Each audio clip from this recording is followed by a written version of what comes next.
Hi అందరికీ ఈరోజు అయితే ఎండు రొయ్యలు టమాటా కర్రీ అయితే చేస్తున్నాను. ఎలా చేస్తానో చూపిస్తాను చూడండి.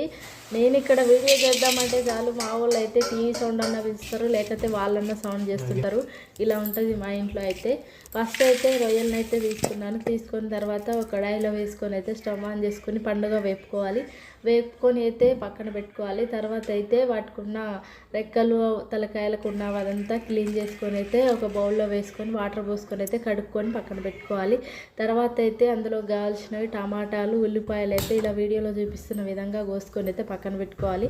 తర్వాత అయితే స్టవ్ ఆన్ చేసుకొని ఒక కడాయి పెట్టేసుకొని అందులో ఆయిల్ పోసుకొని పోపు గింజలు కూడా వేసుకొని అవి మగ్గిన తర్వాత అయితే ఇక్కడ మనం ముందుగా కట్ చేసి పెట్టుకున్న ఉల్లిపాయలు కూడా అందులో వేసుకొని అయితే బాగా కలుపుకున్న తర్వాత అందులో కొంచెం సాల్ట్, కొంచెం పసుపు కూడా వేసుకొని అయితే బాగా కలుపుకున్న తర్వాత ఉల్లిపాయలు అయితే కొంచెంసేపు మగ్గిన తర్వాత అయితే మనం ముందుగా కట్ చేసి పెట్టుకున్న టమాటాలను కూడా అందులో వేసుకొని అయితే బాగా కలుపుకున్న తర్వాత అవి కూడా కొంచెంసేపు మగ్గిన తర్వాత అందులోకి అల్లం వెల్లుల్లి పేస్ట్ కూడా వేసుకొని అయితే బాగా కలుపుకొని అయితే మూత పెట్టేసుకోవాలి.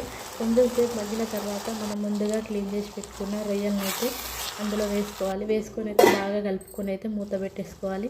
ఇలా వీడియోలో చూపిస్తున్న విధంగా మూత పెట్టేసుకున్న తర్వాత కొంచెంసేపు మగ్గిన తర్వాత అందులోకి అయితే కారం వేసుకొని అయితే బాగా కలుపుకోవాలి. కారం వేసుకున్న తర్వాత కూడా కొంచెం మగ్గిన తర్వాత అందులో మనం అయితే వాటర్ అయితే పోసుకున్న తర్వాత కొంచెంసేపు మగ్గిన తర్వాత అందులో ధనియాల పొడి అలాగే గరం మసాలా కూడా వేసుకొని అయితే బాగా కలుపుకున్న తర్వాత బాగా ఉడికించుకున్న తర్వాత అయితే లాస్ట్లో అయితే కొత్తిమీర వేసుకొని దించేసుకుంటే కూర అయితే సూపర్ అంటే సూపర్ ఉంది.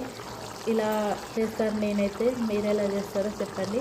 ఓకేనా? Please subscribe my channel. Thank you bye. Curry అయితే సూపర్ వచ్చింది. Okay bye.